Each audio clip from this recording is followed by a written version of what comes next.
I had told my closest friend that if it looked like I wasn't going to be able to talk, I wasn't real sure that I wanted to live. But obviously, I talked and I lived.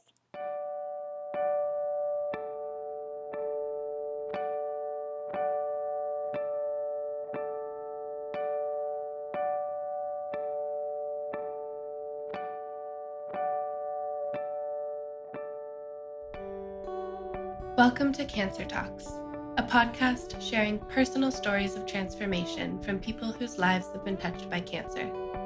Cheryl Buck will be guiding today's conversation. Our guest this week is Terri Tate, humorist, memoir coach, and author of A Crooked Smile. Terri has lived many lives: psychiatric nurse, therapist, hypnotherapist, public speaker, consultant, but her favorite work of all is teaching memoir writing classes. Check the show notes for details about how to enroll in one of her classes.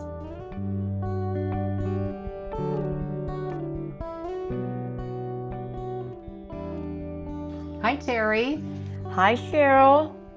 Welcome to Cancer Talks. Thank you so much for having me.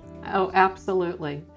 So I just finished reading your memoir, A Crooked Smile, and I found it riveting. It was, the book for me, I look back on my experience of reading it, was a roller coaster. And from the minute that you discovered a spot under your tongue, I was on that roller coaster with you. I was laughing, I was crying. It was a real life experience for me. Well, you've made my day already. Thank you so much. It took me 23 years to write it. Oh my And gosh. my goal was always to hold an actual book in my hands and to help one person. Yes. So I've done both now. Yeah, you. Well, I highly recommend it, and we'll talk more about the book as we go on here today. I thought maybe we'd start your story with maybe your early life and, your childhood through young adulthood. And actually, for you, I'd like to start in utero, as they say. All right. Well, I think that what you may be referring to is the reference that I made about having been codependent in utero, Yes. which to this very day I believe that I was, because I never recall a time when I wasn't worried about somebody else.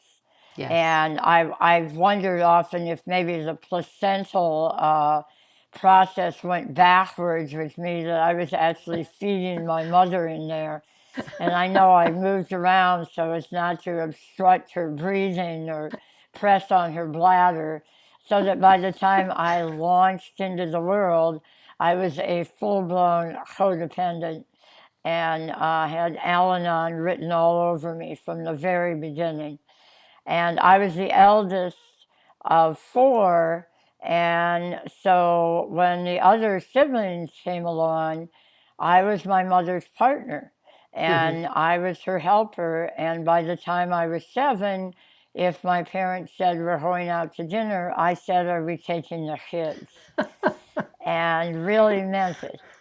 And I recently have begun to see how that point of view can serve me in my work, but it's been the source of a lot more concern than it has been joy. So I believe that the cancer was in part a lesson that it was time to focus on me. Mm-hmm. But I grew up around Detroit. My dad worked in the automotive industry in its heyday. He did well, so we had a nice house. I'm the oldest of 4.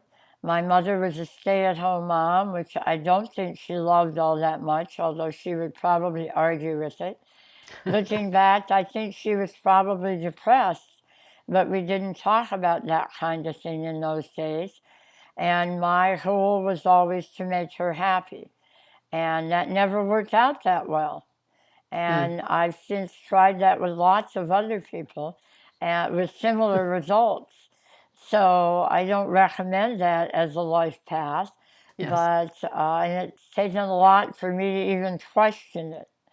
But it was, I grew up in the 50s when times were a lot simpler than they are now.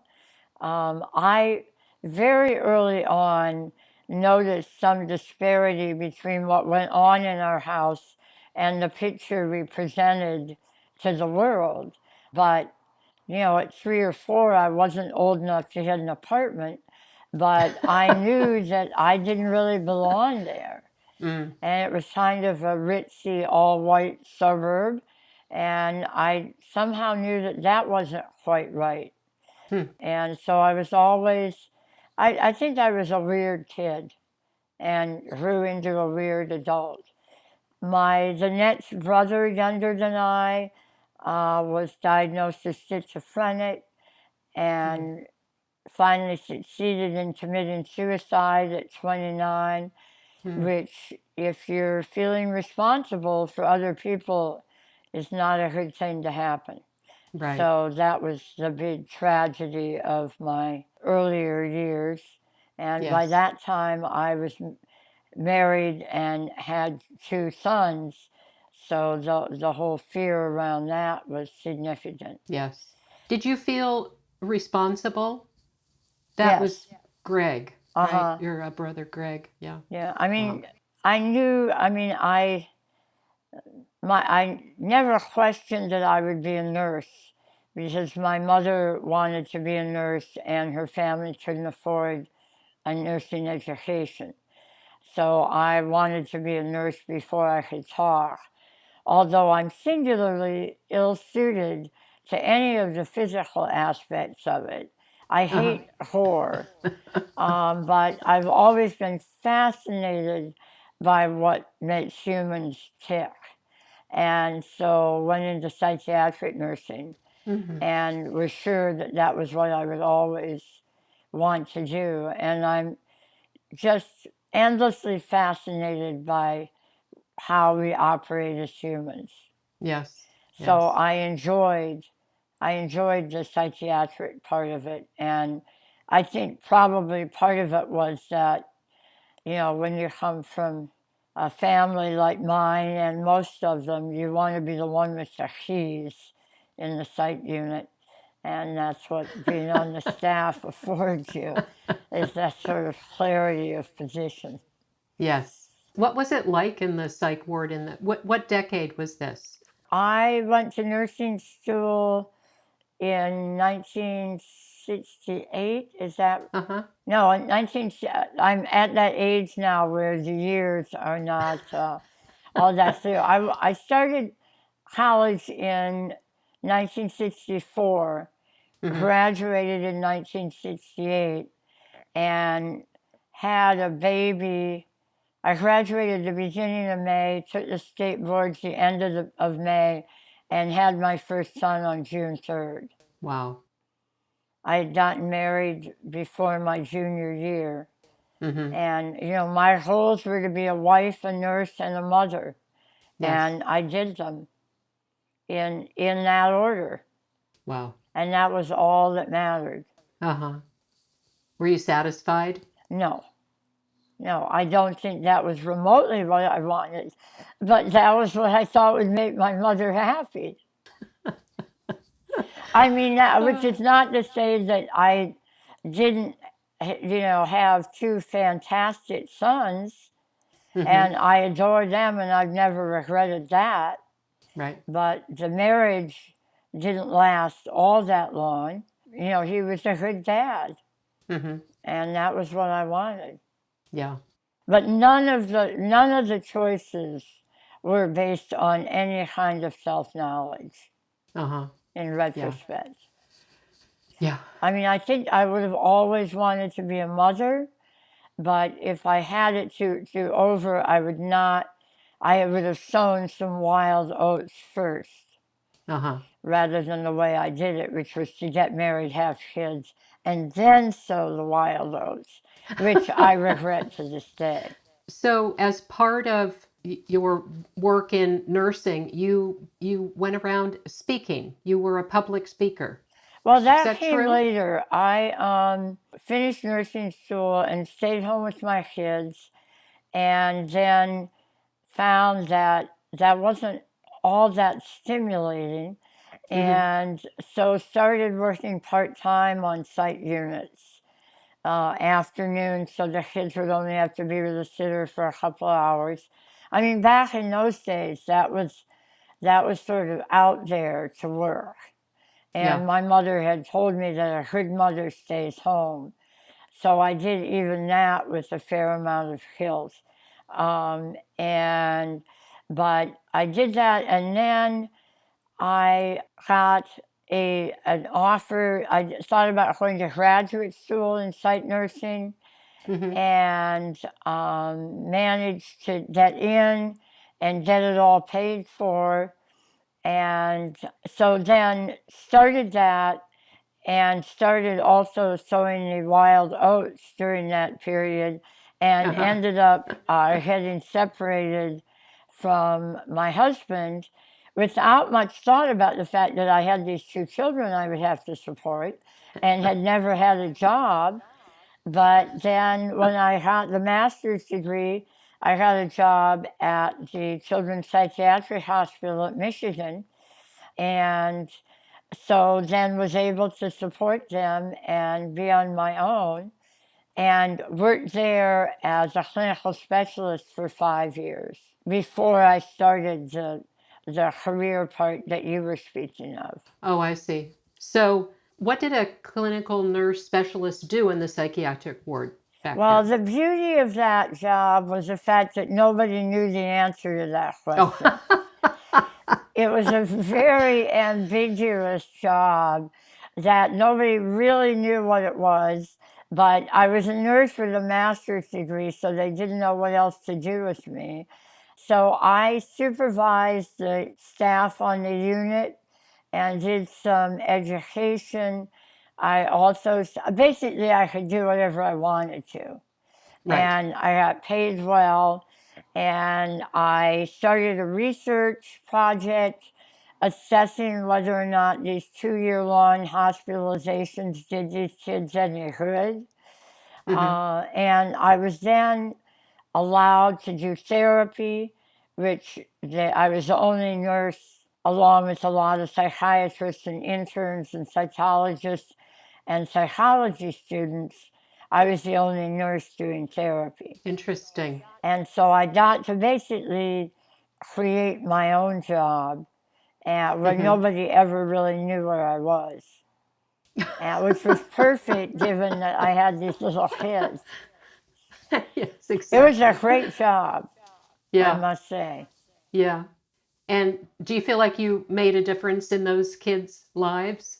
I didn't do a lot. I mean, I did therapy with Mm-hmm. those kids, but psychoanalytic therapy with a 5-year-old doesn't make a lot of sense to me. Oh. I did join a group that was starting to bring family therapy Mm-hmm. into the hospital, but the director of the hospital was a pal of Anna Freud's, and the whole place was fairly psychoanalytic.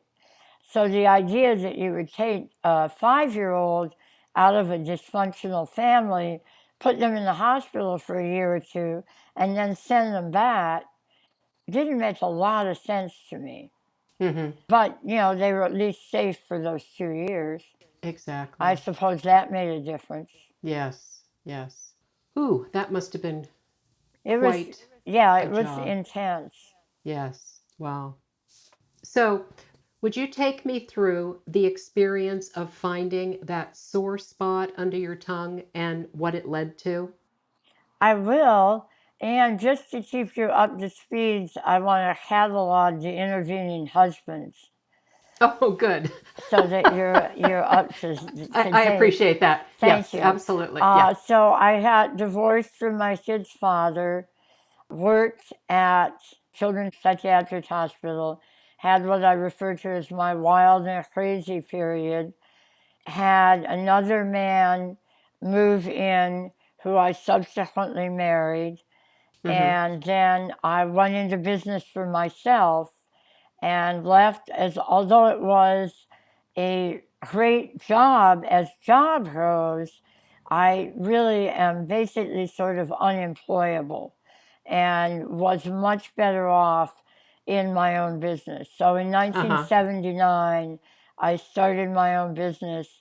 I was the first hypnotherapist in the Ann Arbor phone book. Oh, wow. I did psychotherapy, and I did consulting and speeches to organizations and hospitals all over the country. And so before the cancer showed up, I had built that career, divorced husband number 2, and was dating husband number what would become husband number 3 when I found the spot that you referred to. Yes. So my kids were teenagers. I was living with the man that would become my third husband, and my career was going really well.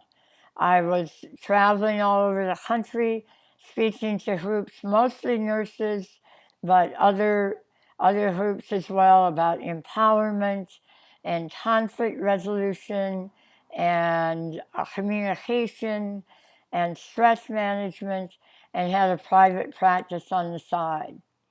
So I was a busy girl. Yes, you were. And I've gotten to that age where dates don't really make, and the memories, even the husbands are all sort of blending together. There was a period of about 10 years there when I had remembered when something happened based on who I was married to. Now I can't even do that, which is really sad. So I know that I had cancer, that it was the fall that my younger son left for college. And he's almost 50, so I think it was 1991. Okay. And we'll go with that. Yeah. And I believe I was engaged at that point to husband number 3. I was wearing a ring anyway. I don't think I'd actually committed to getting married, but I had a great ring. Yes. Not to appear superficial, but what can I tell you? Well, I have to say, you don't appear superficial, but you do appear optimistic to me that you would get married more than once. Or really stupid. Yeah. The other I'm going with. We'll take the optimistic. I like that. Yeah, we'll go with that.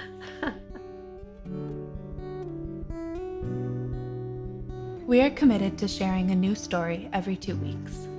As a listener-funded community organization, we count on your contributions. If you've learned from or been inspired by these conversations, please consider becoming a monthly donor. To support the show starting at $5 a month, or to make a larger tax-deductible contribution, please visit patreon.com/cancertalks.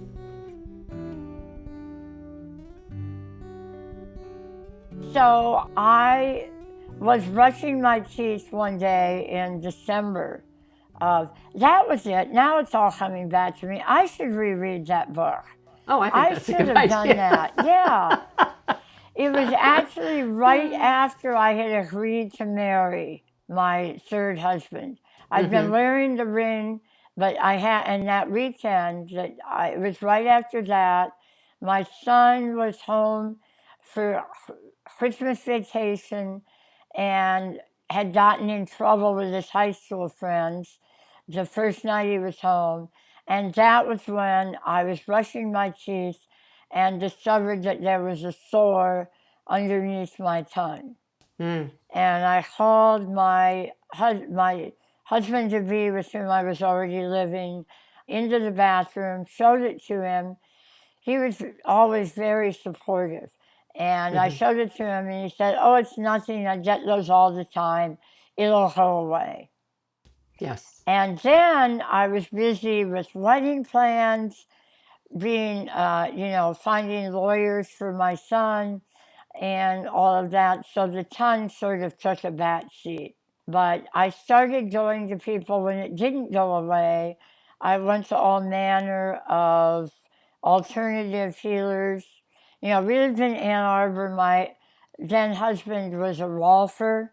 I was a hypnotherapist. We were out there. We were, it was California in Michigan. Yeah, exactly. And I went to the regular doctors too. I've always watched both sides of that street and still do. And so they said, the ENT said, oh, well, if it doesn't go, come back in a month. And if it isn't gone, we'll biopsy it. And, I put potions on it and had, alternative cosmic explanations. And I went back in a month, and the doctor said she thought it looked better. And then I went to another alternative doctor. I don't even remember what his alternative was, but he said, I don't know what it is, Terri, but if I were you, I'd get it biopsied. Yes. And to him, I will always be grateful. Yes. And you did. And I got it biopsied, and it was malignant. And I had that experience that I imagine most of us do with the first diagnosis of there has to be a mistake. They messed up in the lab. This can't be happening to me. The irony was that one of the things that I preached about in my speeches, I created something I called an empowerment model based on the theory that we create our own reality. Yes. And so when this came along, it was like, oh shit, what am I going to tell all those people? Am I allowed to say bad words on this podcast? Yes, please. Okay. What am I going to tell all these people about why I created this? So that was not a good look for somebody who'd been preaching about that. And I preached about self-care, at which healthcare professionals are notoriously bad, and which I was supposed to be an example of, but clearly wasn't. Did you then have to go back to the people that you had been talking to and tell them what had happened? As it happened, I was sort of out of commission for a while, so, and I didn't, there was some of that. I was doing a long-term project at Children's Hospital of Michigan in Detroit that bridged this whole period. But thankfully, these clients were nice enough that they didn't come back and say, wait a minute, I thought you were this beacon of self-care. What the hell? But that's also something I would like to say, is that I think you can be a beacon of self-care and still have cancer. Yes, right. I would agree with I didn't happen to be that beacon, but I don't think that the two are mutually exclusive. Yes. Good point. I think it's much more complicated than that. I totally agree. So I had the biopsy. They removed the lesion from my tongue, took some surrounding tissue and some lymph nodes, all of which came back negative. And so I was really grateful. I made all kinds of promises to God. It was, okay, God, I know I'm working too hard and not focusing on myself enough, and I'll take much better care of myself, I promise. I'll go for walks, I'll eat sprouts, I'll meditate, I'll pray. I never said I would give up coffee, and I still haven't, but, although there were those that tried to convince me I should. But now I think it's come around that coffee's good for you. So that's right. If you wait long enough. So I did all that stuff for a while, and by the time it came back, I was busier than I'd ever been. I had gotten married. He married me in spite of the fact that he knew it might come back. And he knew something which he thankfully had not told me, which was that the first ENT we saw had told him that if it ever returned, the odds of my survival would be around 2%. I'm grateful to that husband that Yes. he failed to mention that until some years later. I would have preferred he kept it to himself altogether, Yes. but it's it made a good tagline for the book. Yes. And if I can inspire people who have better numbers by being around now, then it was worth it. Yes. Yes. So I went back to life and work and my marriage and travel and my kids and an active social life. And I went away on a writing retreat this was now 1.5 years since my surgery. We all went up to Seattle. I was living in Ann Arbor then, by the way. Mm-hmm. Mm-hmm. I was born outside of Detroit and went to Michigan, and then all of my marriages were in Ann Arbor.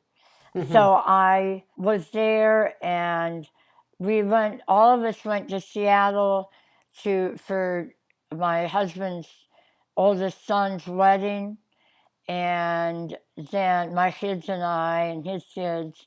And then after that, I went to Santa Fe for a Natalie Goldberg workshop in writing, Mm-hmm. which was the longest time I'd ever focused on myself. Mm. And because I had always wanted to write a book. And when I would speak, people would say, "You're so funny, you have to write a book." And Right. my intention had always been to write something that was a cross between spirituality and softcore porn. But I didn't, I never had quite as compelling a storyline as the cancer was.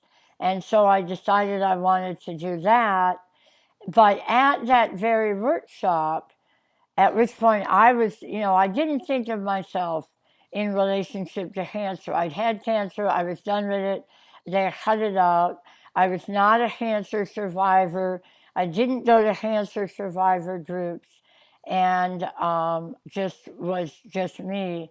And then I started having these weird feelings in my mouth in Santa Fe. And it was, I've just been alone and quiet longer, so I felt it. And then when I went back, I went to the doctor. He said it's probably an infection. And it kept hurting more and more. He gave me antibiotics for the, quote, infection. Right. And then when it didn't go away, he said, well, maybe it was a reaction to the antibiotics. Oh. This was in September. Wow. And it continued to get worse. And he did not biopsy it until December 1st. Mm-hmm. Was there something to see, Terri? Or was it just a feeling at that point? It was a feeling, but by the time they biopsied it, he said it was the size of a golf ball. What? So and I started to feel it as it went on.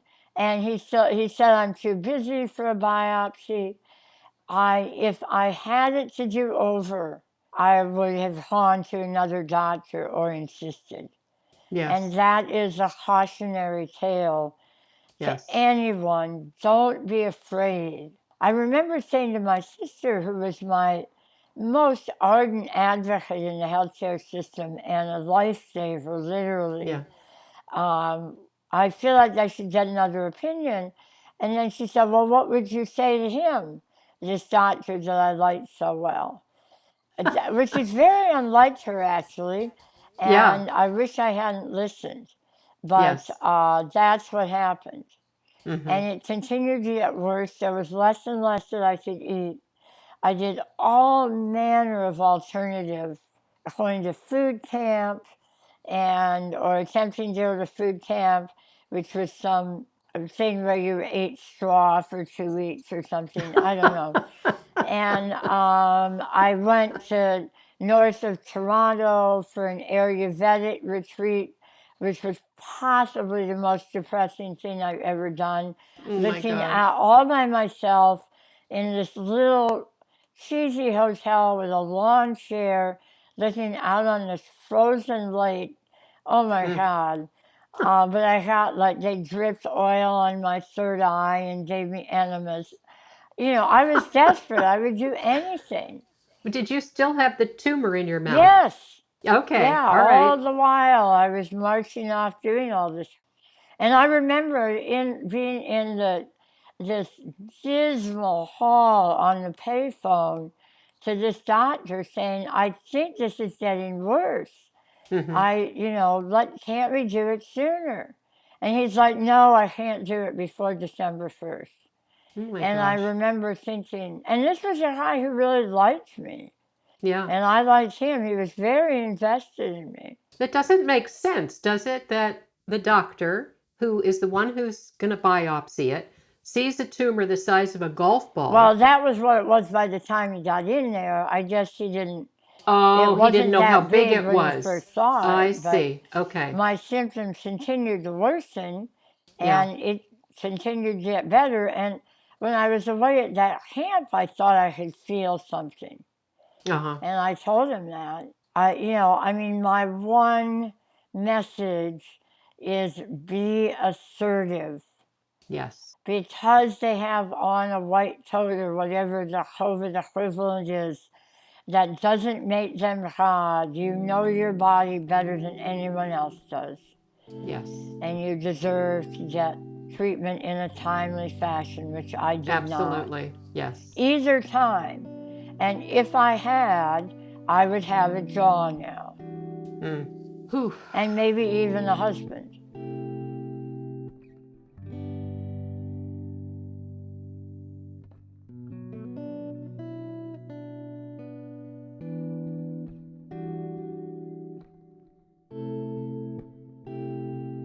So then when you went back to the doctor, when he had time to biopsy it? When you got back from Vail and took fit me in, I had the biopsy. Yes. And it was malignant. It was malignant.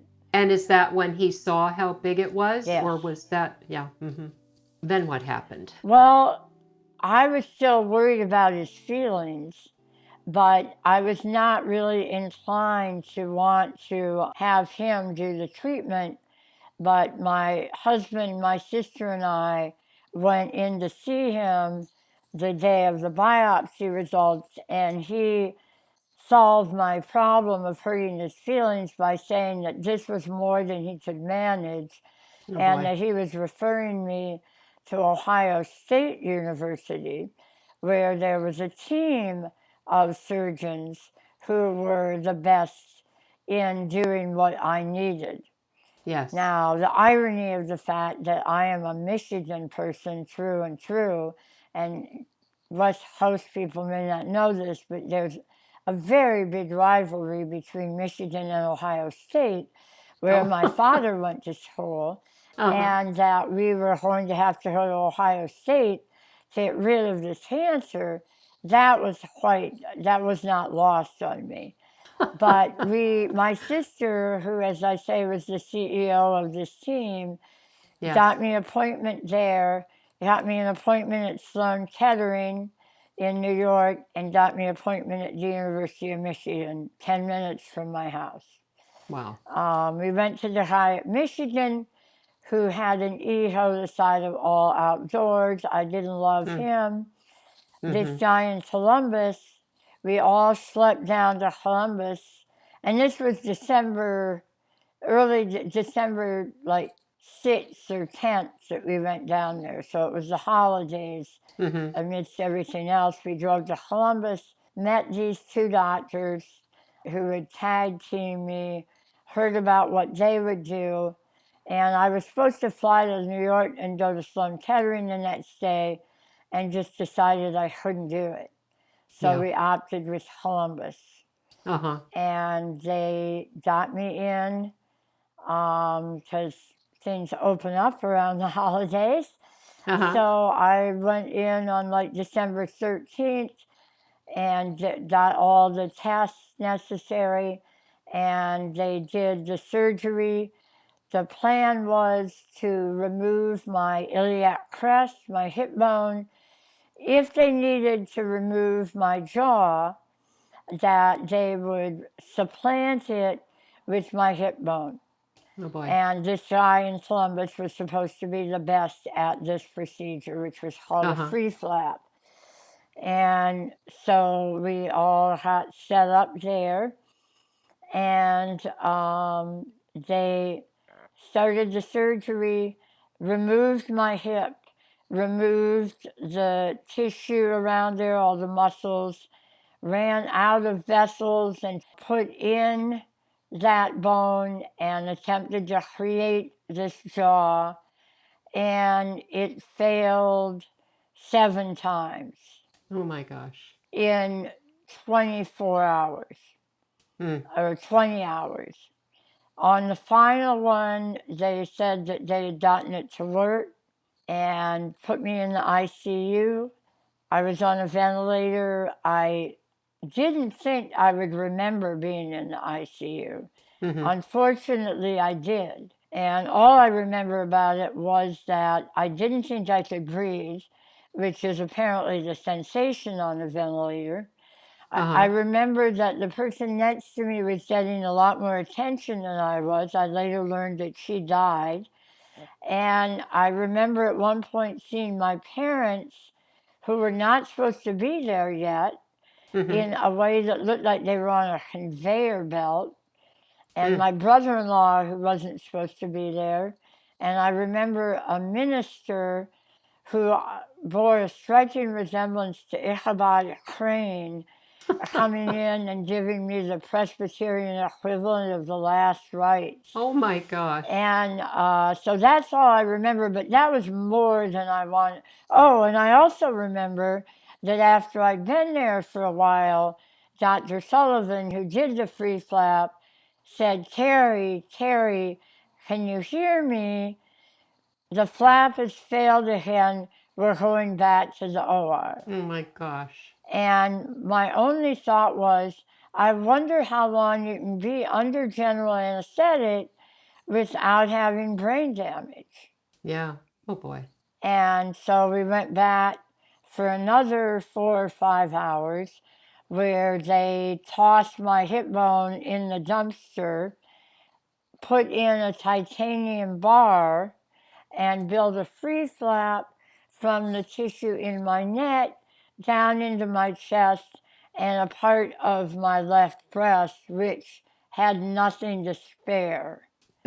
And so they crafted this bizarre rehab of my body. Wow. And then put me back in the ICU.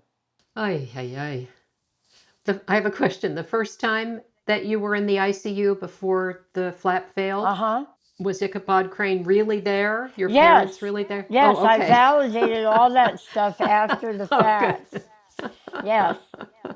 And I also remember feeling like there wasn't enough room in there, and that there was a supply closet right at the foot of my bed.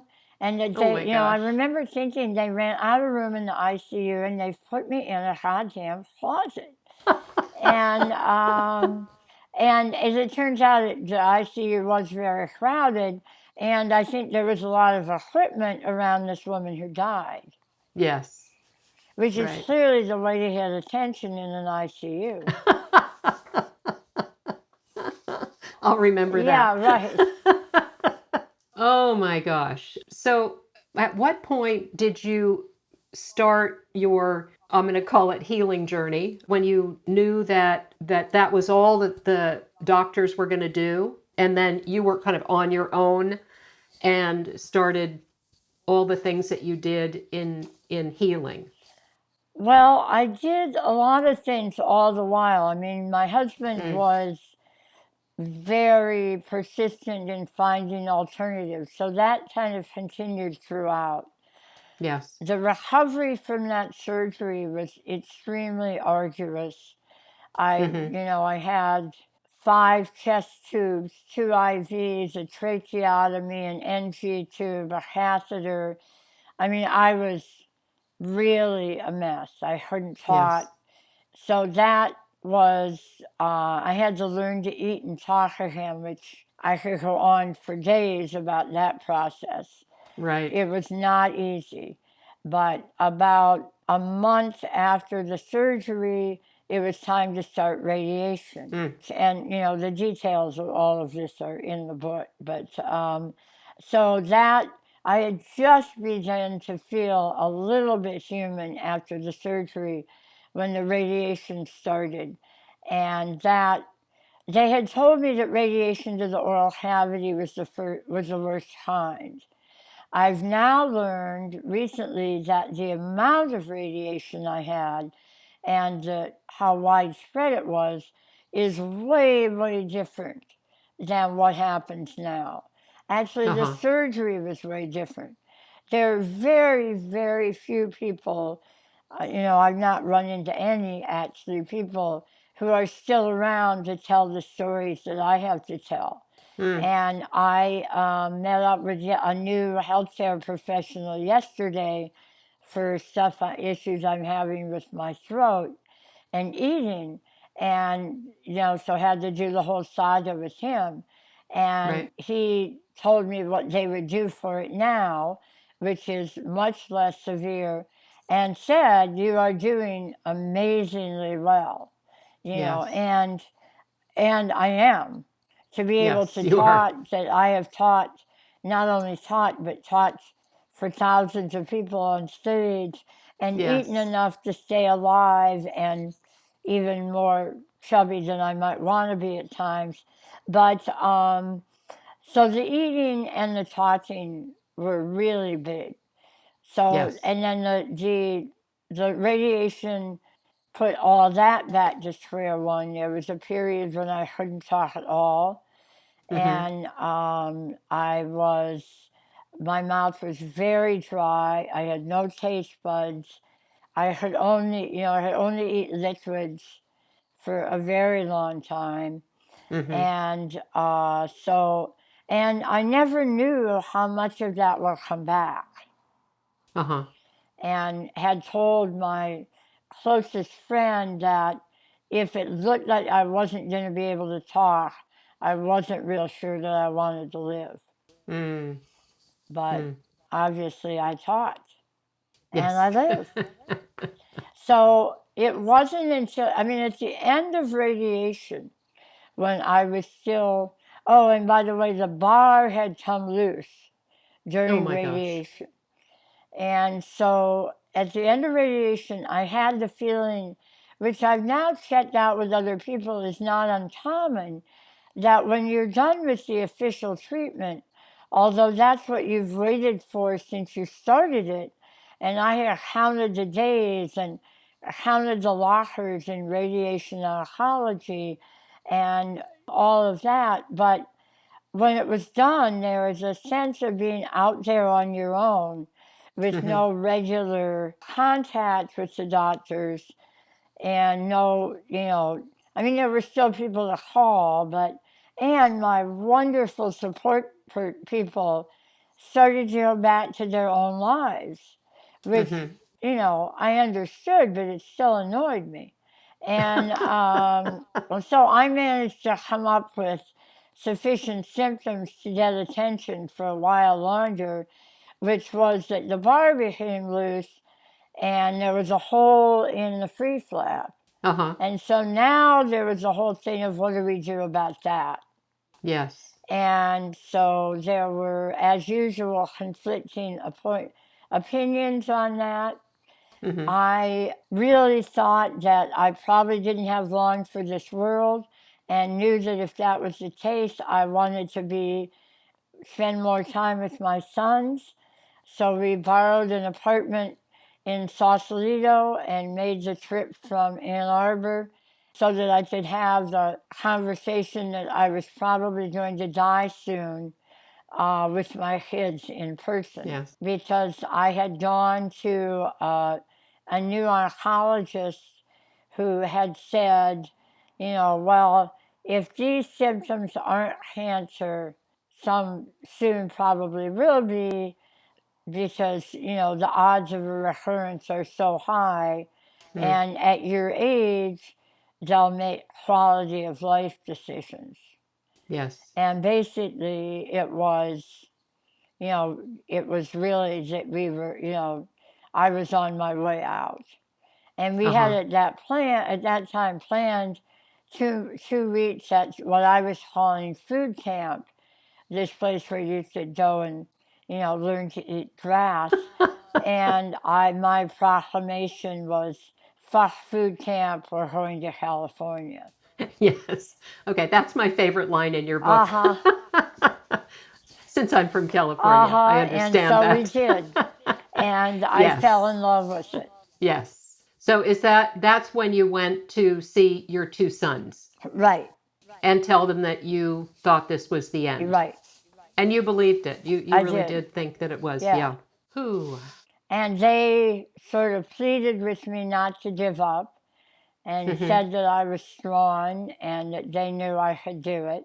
Yeah. And they were really the big reason that I wanted to be around.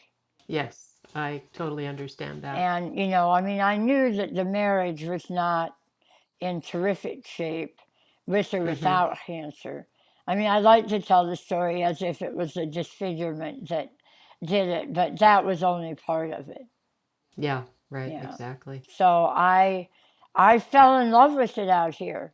And as we prepared to leave after 10 days, my husband said, "You've done more healing looking out that window in Sausalito at the bay than you have in the 6 months in the healthcare system. We have to find a way to keep coming here." Yes. And, as one of the many acts of grace that accompanied me on this journey, a friend of my parents who I'd met once for about 30 seconds decided that she had more money than she would ever need, and her daughter had been killed, and she thought I was brave, and so she paid for that apartment for 6 months. Oh, what an angel. Yeah, there were lots of those. Yes. Well, how about the apple tree? When did that come into your life? That was somewhere along the line. We lived in an apple orchard outside of Ann Arbor. And once I had the place in Sausalito, my husband and I went back and forth for a few years. And at one point, I was back in Ann Arbor, and I think this was another cancer scare when I thought that, this was it. And I went out sat in the orchard and wrote to my guides. And I just read this morning in another group what I said, but you had it from the book, I said. You said, maybe I was going to stay on Earth to help people find their way through the ever-expanding plethora of healing options. Perhaps I would describe it in that memoir that I was going to write. There you go. Right? And I think that that what I got then, or at some point, that when I was writing to my guides, which are the ones that I believe gave me the decision around that surgery. Did I talk about that? I'm so old, I forget. The choice about the surgeries? Oh, I think we're the same age, so. Okay, well, so you don't remember either? I think you did. Okay, good. That I opted to have neither surgery because my inner guidance said, if you get into another patient down, you won't get out. If you get into what? Another patient down. At the point that they wanted to do the surgery to do either another flap or the bar, right. I had been a patient for a year solid. And I really felt like doing nothing was, the only thing I could muster. Was definitely an option. Yeah. And it was that voice that I referred to as my guides. Yes. And it's coming to them that the book is really about. Is that after all those years of external measurements of how am I doing compared to everybody else, and how am I doing at making everybody else happy? Right. This was a source of wisdom that lived inside me. Mm-hmm. And to this day, I'm not certain exactly where it comes from, but I have been writing to them with every question that I've had since. Yes. And the guidance has been flawless. I had many, many cancer scares after the things we've talked about, and they always said, this isn't cancer. Wow. And I didn't always completely believe them, but they were always right. Yeah. And I've relied on them about all manners, from, husbands to trips to children to grandchild to COVID to all of it. Yeah. They're my greatest source. And I don't trust them as fully as I wish I did, but they haven't really ever disappointed me. Yes. Yeah. That's so great. And I believe that source of guidance is in there in all of us. And if I had tapped into it a year before I did and relied on it, I probably would have a jaw and a tongue and would be able to eat.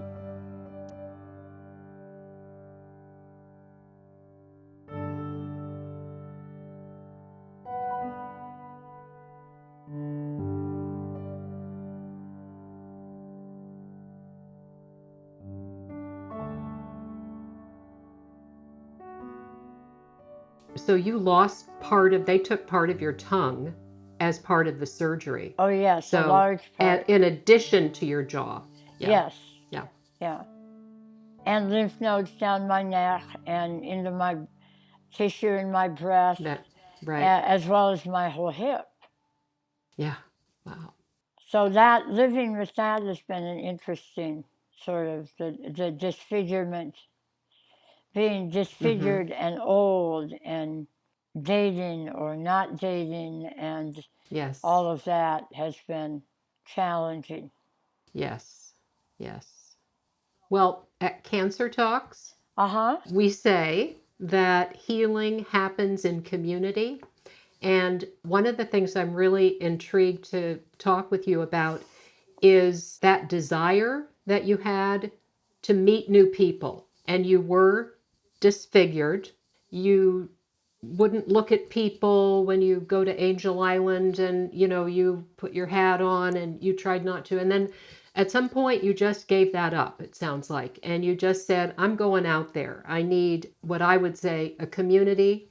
And what it sounded like to me in reading your book was that was like a moment of transformation. Like life was different after you made that choice and actually stepped outside. And you were mostly alone at that point in Sausalito. Right. You had a different apartment, I think, then.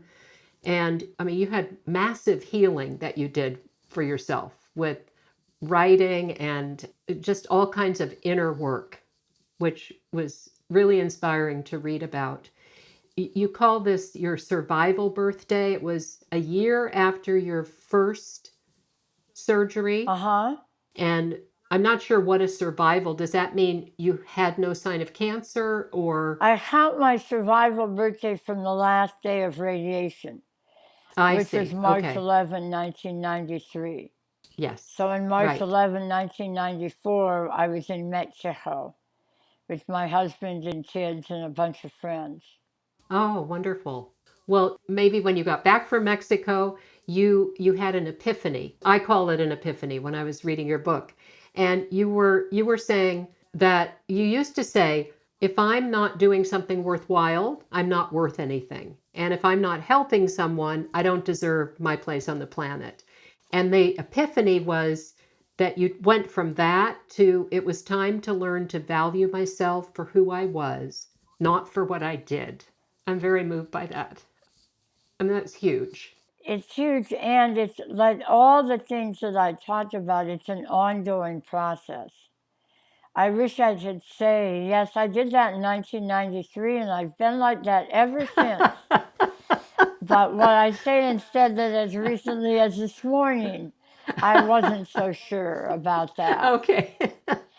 So these, my experience of enlightenment is very intermittent. And, maybe that's all we can hope for in this veil of tears, but it's not, none of these things are permanent or even predominant. The voice Yes. in my head that I call the vile bitch upstairs Yes. is alive and well, although she isn't the only voice there as she was before the cancer. And Right. if I have to find a purpose for the cancer, like we do in Marin County, it was to find out that she wasn't the only voice. And the other voice I found was that what I referred to as the girl in the closet, which is Yes. that emaciated part of myself that I had locked away at a very early age and said, there's no room for your needs here. We're going to take care of other people. So Yes. get into that closet and shut up. Yeah. And it was during those painful alone times, during the recovery, that I came face to face with her. Yes. And I did, I always said that I hated being alone and that's why I kept getting married. And Yes. that was true. But then when Jeff and I had the house in Ann Arbor and the condo in Sausalito, and his work was back in Ann Arbor, and we got along better a couple thousand miles apart, I started spending a lot of time alone. Yes. And the vile bitch had no competition with Right. activity. And every time I would try to get super active, I would encounter another cancer scare, or I'd sprain my ankle, or I'd break my knee. I would somehow end back on the couch with myself. And Yes. that was when I had to encounter the girl in the closet and the abuse I had cast on myself for my whole life, Yes. and what the damage that had done. And I think that was in my Marin County region, that was why I had to do this, to Yes. get there and find that part of me before she died and took me with her, which Yes. is what I think she had despaired of ever getting my attention any other way, and said, if this is what it takes to get you to attend to me, Yes. and I know I sound like I've lived in California too long, but I lived in Ann Arbor, so I've been California waiting to happen even before I Yes. got here. Right. So, but yes, I finally, after I had spent all this time alone, reached out a little bit as I grew more and more in love with it here, and happened to hear about this man who was also disfigured by the name of David Roach, and everybody Yes. I met said, oh, you gotta talk to him. And I said, what do I do? Call this famous guy and say, I look funny too, let's talk? Right. But as Grace would have it, I ended up in his living room at a storytelling class, after which he said, you're very talented, I'll do anything I can to support you. And then he said, why don't you help me put together a storytelling showcase? And no, he said recital. And I said, well, I'll do it if you don't call it a recital, because that reminds me of my piano playing days. And so we put together this showcase of 6 women who did 15-minute stories in front of a standing room only crowd. It was the first time I'd been before an audience since my surgery, which I never thought I was going to do again. But one night as we were preparing, I referred to the girl in the closet. And David said, I'd like to hear from the girl in the closet. And she was very reticent to come out in his living room with other people there, but he finally coaxed her out. And Yeah. it was a conversation between her and the voice I call the vile bitch upstairs, or me, Right. and the nicer part of me, and this girl. That was the gist of my first story. Yes. And I told it at that showcase, and we recorded it. Unbeknownst to me, one of the other tellers sent the tape to Jan Adrian, who is a regular on Cancer Talks, and Yes. she asked me to speak at a Healing Journeys conference at the Marin Civic Center, which is now about 10 minutes from where I live. Yes.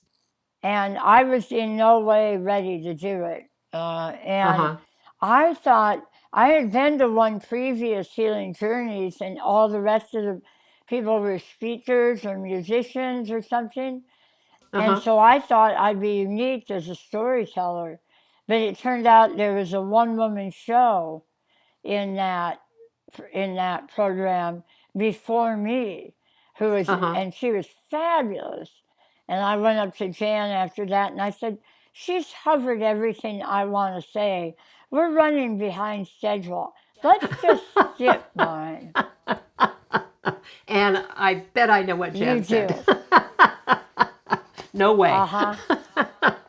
And then I started doing that piece and other pieces and speaking again in front of audiences and doing storytelling performances with David. David and Joanne Smith and I started teaching storytelling classes in our living rooms.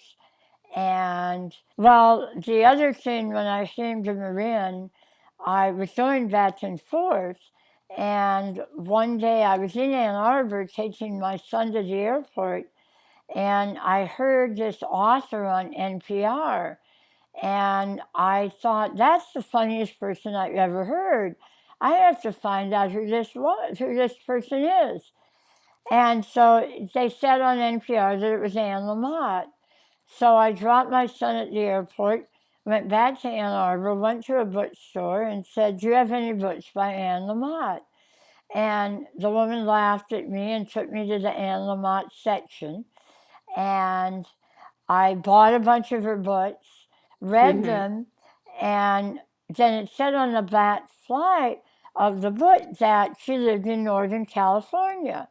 And it dawned on me that my one friend in Sausalito was taking writing classes at this place called Book Passage. So I called Diane and I said, was that by any chance Anne Lamott who's teaching that class? And she said, yeah. And I said, well, I want to take it too. And she sort of laughed and said, yeah, good luck with that. Call Book Passage. So I called Book Passage and I said, I want to be in Anne Lamott's class. And they said, yeah, right. Well, you can be number 125 on the wait list. And so I said, okay, fine. And read Bird by Bird, which is still the best book on writing ever written, in my view. And in it, Annie talks about one of the downsides of writing being that you are alone a lot and you go a little crazy and you look in the mirror and you see that spot on your tongue and you know it's oral cancer, just like Sigmund Freud had, and you're sure the doctor will have to cut out half your tongue and no one will ever want to kiss you as if they ever did. And I said, yes, this is perfect. Yes. So I wrote a letter and said, dear Anne Lamott, you're the funniest person I've ever heard of. I'll do anything to be in your presence. I've had, or FYI, sometimes that spot really is oral cancer. The surgeon did cut out half my tongue. And I'll do anything to be in your presence. And so I made my friend take the letter to the class, thinking that it probably wouldn't do any good, but, you know, it was, what did I have to lose? You know, Right. I've been through all this stuff. I might as well take advantage of it. That's right. So I sent the letter. She took it to the class, and the next day Annie called me and said, "Come to the class anytime you want to." Oh. And that might have been the turning point. That because I had always wanted to write. Now I had someone, you know, I had a structure. I got into a writing group. When Annie stopped teaching, I said, "What do I do now? I've structured my whole life." And I would plan when I would go to Ann Arbor based on when she was teaching. So she said, "Form a group." And we formed a group that met at Book Passage every Wednesday for, I think, about 17 years. Oh my gosh. And I'm still in a writing group with one of those people. Yeah. Was Anne leading the group, or were you? No, it was none of us led it. We just all wrote. We're all out of Annie's class. Yes. And wrote it. And throughout that time, Annie said, "I really hope you finish this book because I want to write a foreword." Oh, fantastic. And that was really, I think, what kept me going. And then the way it got published was total grace and serendipity and involved Jan. And I'm sure it was a function of Annie's foreword. You know, when she read it, when I read it the first time, I couldn't process it. And the publisher had said, you know, we'd rather take it to the executives. This was before they bought it, with Annie's foreword in it. And she was all backed up and going out of town and took time to write it and send it to me. And I read it, and it made no sense at all. It was like, I'm going to have to call her and say, "You're going to have to rewrite this. It makes no sense." And I thought, well, just on the off chance that I'm not exactly lucid here, I sent it to a friend and said, "What do you think of this?" And 10 minutes later, she called me and said, "That is the best book forward I've ever read in my life. People would kill to have Anne Lamott say those things about them." Yes. Well, I agree with your friend. Yes. I thought it was very powerful. It is very powerful. It's brilliant. Yes. And so I read it again. Yes. But it was such a disconnect between my self-image and what she said that it just didn't process. But since Amy said it was okay, I said, "Okay, I'll send it to the publisher and see what they think." And obviously they were pleased with it. Yes. And I'm sure that didn't hurt in selling the book. Yes, exactly. And the name of the book is A Crooked Smile. A Crooked Smile. Yes. So I just finished reading it, and I have to say that I recommend this book highly. I highly recommend this book to anyone who's been touched by cancer. And that's just about everybody on the planet. Pretty so much. There's a big, big audience. And, you know, I thought, well, I'm not going to tell anybody they should read it, but I just want to point out that Terri does reveal the meaning of life. So you might want to reconsider if you think you don't want to read it. Exactly. Yes. And that part only shows up in new books. If you borrow the book, you don't get that part. That's how it works. Oh, I see. Okay, good. I'll make sure everybody knows that. I'm still desperately trying to pay back the advance. But it's a really great joy. It was the process of that and the launching of it. And I created my own little book tour. And the irony was that I had 2 readings in Ann Arbor, where I spent most of my adult life. And the second one was in that same bookstore that I went to after I dropped my son off at the airport. And I stood I had seen the Anne Lamott section in that bookstore as I addressed this big audience of people I knew and didn't know. So Yes. that went very full circle. And that was just a joy. The book came out the year I turned 70. Mm. And I recommend that as a way to get old. Yes, absolutely. You remind me of the woman that when you went into that bookstore to ask if they had any books by Anne Lamott, and the woman chuckled Uh-huh. or laughed. Yes, just a few. Uh-huh. Yeah, she is prolific. She is She's prolific and magnificent absolutely, and a prophet absolutely. as well as a writer. I believe she's the most generous person I've ever known. Mm. And one of the things that she says in the foreword is that Terri's book is going to change your life. And I absolutely agree with her. She doesn't lie. I'll say that about Yeah. her. She tells the truth. Yes, she does. Yes. That book, it really is life changing. I mean, I don't see life the way I did before I finished that book. And that is the absolute truth. Wow. Cheryl, that's just, I can't begin to tell you how moving that is for me. And I really, really appreciate that. Mm. And it really makes me think I should reread it. That's why I said that earlier in our talk. You should think reread maybe it. I will. There's a lot of good stuff in there. Gee whiz. Who knew? I know, right?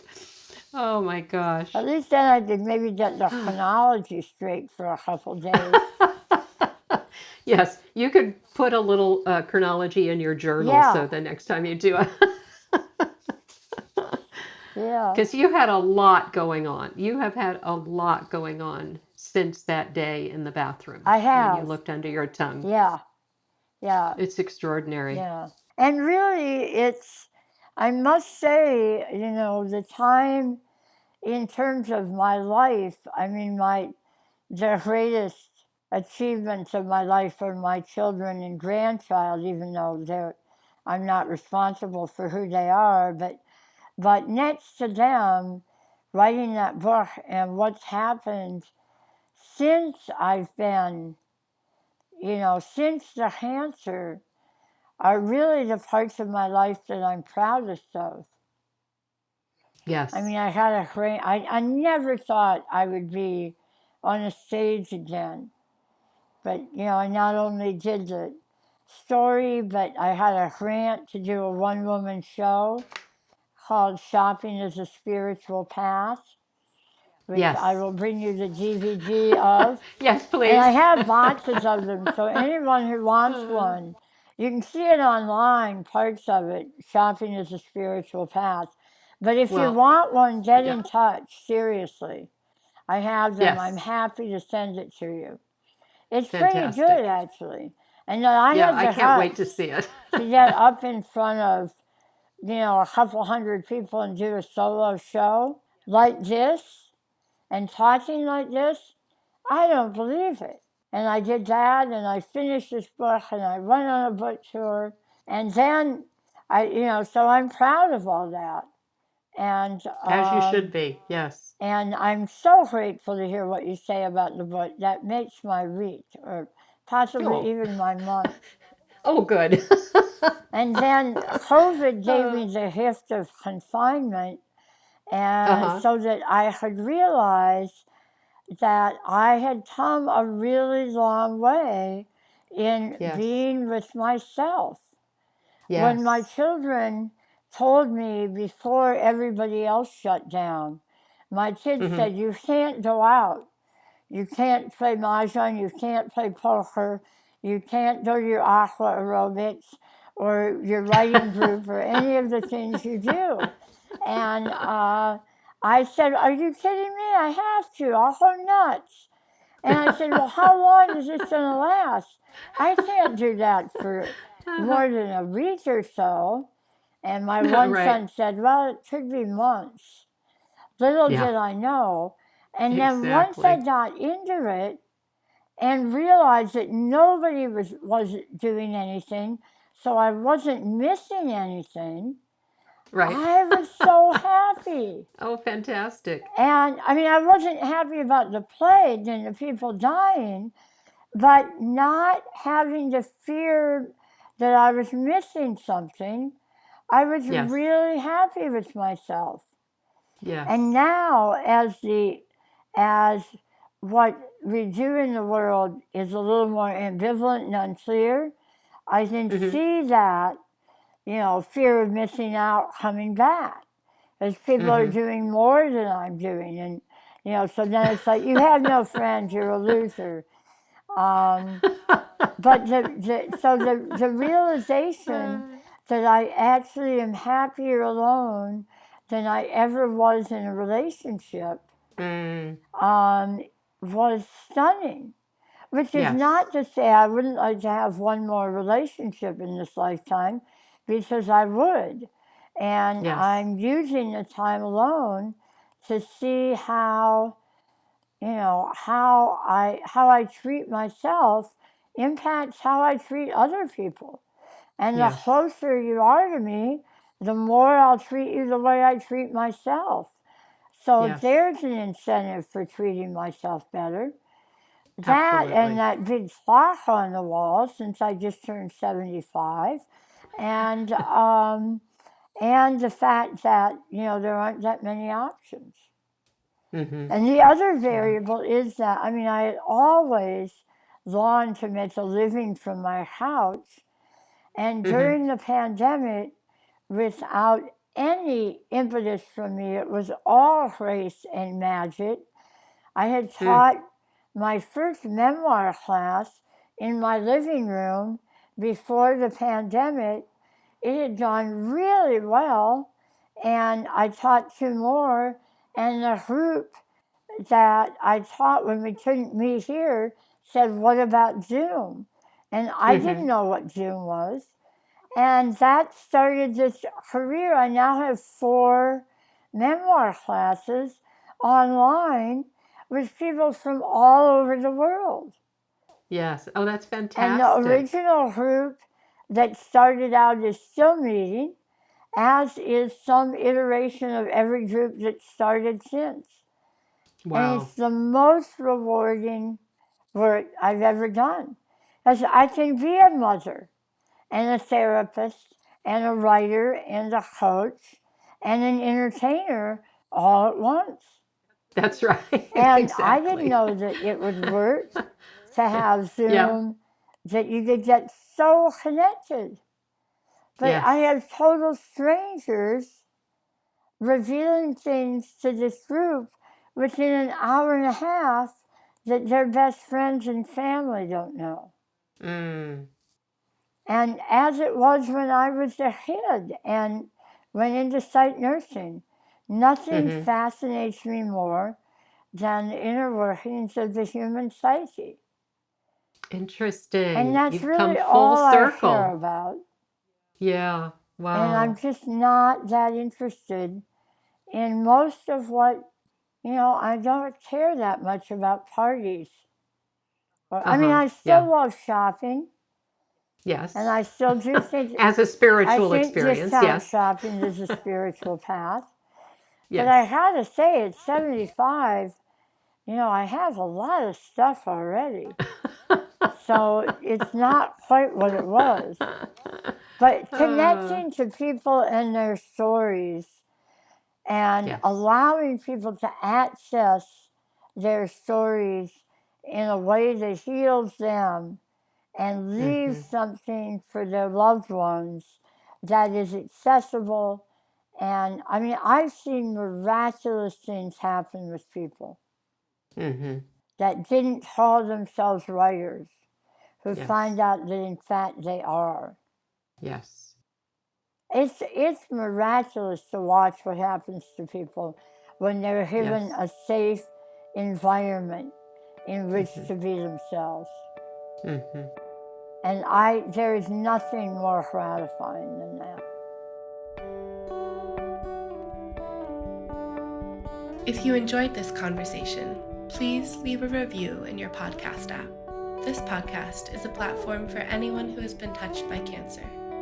Go to cancertalks.com/mystory to join the conversation. If you're moved to donate, please visit patreon.com/cancertalks. This podcast was produced by Claire DeLaslo and Annie Mernigan. Annie also provided original music for the episode. As always, we want to extend special thanks to our donors, friends, and volunteers. We couldn't do this without you.